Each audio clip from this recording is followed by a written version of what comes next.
എല്ലാ വർഷവും നല്ലതാണ്. 2025 ഒരു വർഷമില്ല. ഞാൻ പറഞ്ഞല്ലോ, നമ്മുടെ ഇതിനു മുമ്പ് ഒരുപാട് സൂപ്പർ ഹിറ്റ് സിനിമകളും ഒരുപാട് നല്ല കാര്യങ്ങളും ജീവിതത്തിൽ ഉണ്ടായിട്ടുണ്ട്. ഇത്രയും വർഷത്തെ ഒരു യാത്രയിൽ ഈ നിമിഷം, ഈ അവാർഡ് എന്ന് പറയുന്നത് വളരെ പ്രത്യേകതയാണ്. ഒരുപാട് തലമുറകളെ പ്രചോദിപ്പിച്ചുകൊണ്ട് മുന്നോട്ട് പോവുകയാണ്. ഇത്തരം ഒരു അവാർഡ്, ഇന്ത്യൻ സിനിമയിലെ തന്നെ ഏറ്റവും വലിയൊരു അവാർഡ് ലഭിക്കുമ്പോൾ അത് ഈ സിനിമ രംഗത്തിരിക്കുന്ന പുതുതലമുറയിൽപ്പെട്ട ആളുകൾക്ക് ഉൾപ്പെടെ പ്രചോദനമായി കൂടി മാറില്ല. അത് തീർച്ചയായിട്ടും അങ്ങനെ കണക്കാക്കാം. എനിക്കാണത് കൂടുതൽ.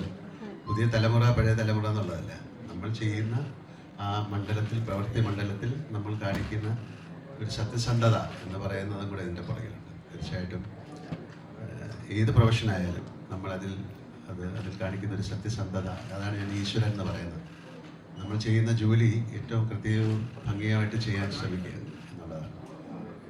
അപ്പം അതിൽ എന്നെ സഹായിച്ച ഒരുപാട് വ്യക്തികളുണ്ട്, ഞാൻ മാത്രമല്ല. ഒരു പ്രൈഡ് മൊമെൻറ്റ് ഞാൻ തനിച്ച് ഞാനതെടുക്കുകയല്ല, അതെല്ലാവരുമായിട്ട് ഞാൻ ഷെയർ ചെയ്യാണ്. ഈവൻ മാധ്യമപ്രവർത്തകർ, നിങ്ങളൊക്കെ അതിൻ്റെ ഭാഗമാണ്.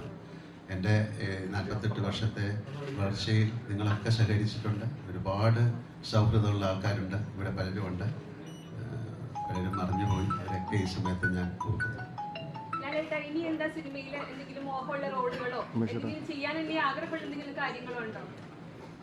അങ്ങനെയുള്ള കാര്യങ്ങൾ ആലോചിച്ചാൽ ഒരുപാടുണ്ടാകും, പക്ഷെ അങ്ങനെ ആലോചിച്ചുകൊണ്ട് മാത്രം അത് സാധിക്കില്ലല്ലോ, അത് സംഭവിക്കണം. അപ്പം അങ്ങനത്തെ റോളുകൾക്ക് വേണ്ടിയിട്ടുള്ള ആഗ്രഹങ്ങളില്ല. നല്ല സിനിമ ചെയ്യണം, നല്ല ആൾക്കാരുമായിട്ട് സഹകരിക്കണം എന്നുള്ള ആഗ്രഹമുണ്ട്. അപ്പം അത് സംഭവിക്കില്ല. അതിന് വേണ്ടിയിട്ട് ഞങ്ങൾക്ക് പ്രൊഡക്ഷൻ ഉണ്ട്. അതുകൊണ്ട് ഞങ്ങൾക്ക് വലിയ സിനിമ, ഇഷ്ടമുള്ള സിനിമ എടുക്കാൻ പറ്റില്ല. അതൊരു കൂട്ടായ്മയാണ്. അതൊരു ഒരാളുടെ ഒരു ബുദ്ധിയിൽ നിന്നുണ്ടായി, അതൊരു പേനാത്തുമ്പിലൂടെ പേപ്പറിലായി ഒരുപാട് പ്രോസസ്സാണ്. അപ്പം അതാണ് ഞാനൊരു ഗ്രാറ്റിറ്റ്യൂഡ് എന്ന് പറയുന്നത്. ആ ഒരു നന്ദി നമ്മുടെ പ്രൊഫഷനോട് കാണിച്ചാൽ തീർച്ചയായിട്ടും ഒരു ആക്ടറെ സംബന്ധിച്ചിടത്തോളം നല്ല റോളുകൾ കിട്ടുക എന്ന് പറയുന്ന ഒരു ഭാഗ്യമാണ്. എന്നെ സംബന്ധിച്ചിടത്തോളം അങ്ങനെ ഒരുപാട് ഭാഗ്യങ്ങളുണ്ട്. പക്ഷേ ഇന്ത്യയിലെ ഏറ്റവും വലിയ നടന്മാരോട് അഭിനയിക്കാൻ സാധിച്ച വളരെ അപൂർവം പേരിൽ ഒരാളാണ് ഞാൻ. പ്രേം നസീർ സാറായാലും, ശിവാജി ഗണേശനായാലും, നാഗേശ്വർ റാവു ആയാലും, അമിതാഭ് ബച്ചനായാലും, രാജ്കുമാർ സാറൊക്കെ ആയിട്ട് വളരെയധികം ബന്ധമുള്ള ഒരാളാണ്. പത്തിക്കുറിശി സാറ്, SP പിള്ള സാറ്, അങ്ങനെയൊക്കെ വളരെ അടൂർ സാർ, അങ്ങനെ ഒരുപാട് ഗുരു കാരണവന്മാരുടെ സ്നേഹവും ഒരു ഗുരുത്വവും ഉള്ള ഒരാളായിട്ടാണ് ഞാൻ വിശ്വസിക്കുന്നത്.